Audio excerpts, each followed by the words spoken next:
Nüüd, kui tead täpsemalt HPV-ga seotud terviseriskidest ja sellest, kuidas see meid mõjutab siin Eestis, tõenäoliselt tahad teada nüüd ka, kuidas ennast siis kaitsta.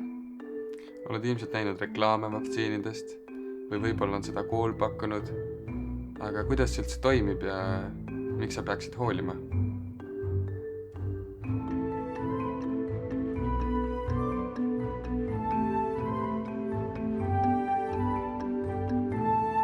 Hea uudis on see, et HPV-ga seotud vähkide ennetamiseks on väga tõhusaid viise ning kõige olulisem vahend, mis meil selleks on HPV-vaktsiin. HPV-vaktsiin toimib, käivitades sinu keha immuunsüsteemi, et võidelda nende HPV-tüvede vastu, mis põhjustavad vähki. See on kõige tõhusam siis, kui seda manustada enne, kui inimene viirusega kokku puutub. Ja just seetõttu seda soovitataksegi teha kõige rohkem noortele enne seksuaalelu alustamist. Küsime ka õelt, kuidas see käib.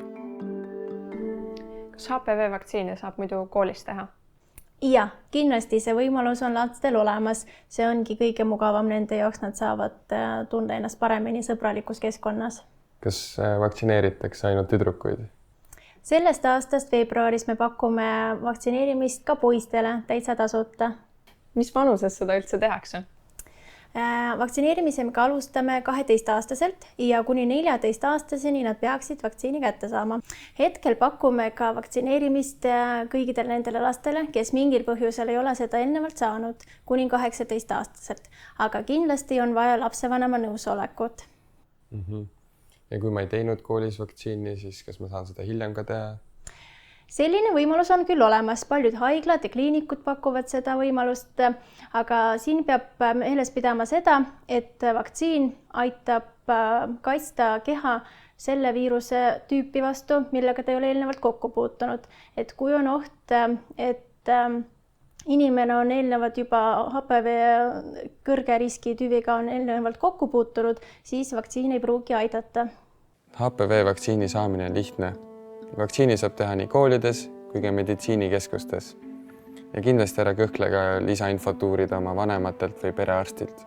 Neile, kes on HPV-ga juba nakatunud, on tõesti oluline teada, et kuigi viirusele endale ravi ei ole, on võimalik ravida sellest tulenevaid terviseprobleeme. HPV võib põdeda täiesti asümptomaatiliselt niimoodi, et ei tekigi ühtegi sümptomit, et meie keha siis võitleb selle viiruse vastu ise. Aga kui sümptomid tekivad, siis on tegemist juba raskema, kõrgema riskiga HPV-viirusega ja tihti siis võibki olla juba tekkinud siis selline mõni vähk siis sellest HPV-viirusest. Et see on siis see, mis annab neid sümptomeid. Aga kuidas siis teada saada, kas see HPV-viirus mul on või mitte? Seda siis saab teha läbi testi ämmaemanda või günekoloogi juures. Ja seda testi näiteks naistel tehakse ka sõeluuringuna, ehk siis regulaarselt iga 5 aasta tagant kutsutakse naisi testima. Aga siis see test annabki siis, kas HPV-viirus on siis kõrge või madal ja kõrgega siis tuleb edasi tegutseda. Seetõttu ongi regulaarne tervisekontroll äärmiselt oluline. Varane muutuste tuvastamine võib olla määrava tähtsusega. Ära kõhkle minna arsti juurde kontrolli. Iris, sina otsustasid teha HPV-vaktsiini just täiskasvanu eas, et räägi meile oma teekonnast. Minu esimene kokkupuude HPV-ga oli põhikoolis, kui meile tuldi kooli ja pakuti seda teha tüdrukutele. Tollel ajal poisid veel ei saanud vaktsiini teha. Ja ma läksin koju ja rääkisin emale sellest mõttest, teha see vaktsiin, aga ema ütles ei tollel ajal.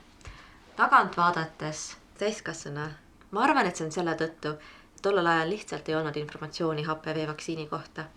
Meil oli kohati informatsiooni nende hirmude kohta, mis HPV-ga kaasas käisid ja just vaktsiiniga.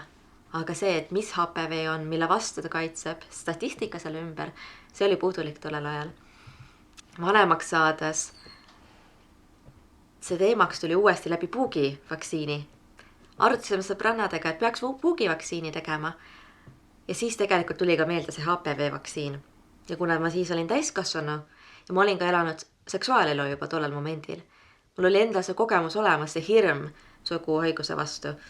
Õnneks mul ei ole suguhaiguse kogemust olemas, ma olen olnud õnnistatud selles osas. Aga ma teadsin, et ma pigem hoiaksin ennast sihukestest haigustest ja kaitseksin ennast selle vastu. Kust ja kuidas sa HPV vaktsiini kohta infot otsisid? Nagu ikka, guugeldades panin Google'isse ja vastasin esimesele lehele, mis sealt ette tuli ja nimet oli see Seksuaaltervise Liidu poolt loodud veebileht HPV vaktsiini kohta. Lugesin sealt statistikat, tutvusin materjaliga ja niimoodi ma arsti juurde jõudsin.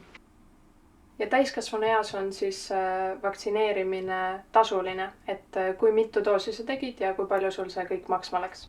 Pidin selle eest ka maksma, et ühe korra süst on umbes 150 eurot ja mina teen siis 2 süsti, seega see läheb mulle maksma 300 eurot. Oota, ega sul HPV-d ei ole? Ei ole, just eile tegin testi. Võta ühendust oma perearstiga ja tee kindlaks, et kas sul ei ole HPV-d.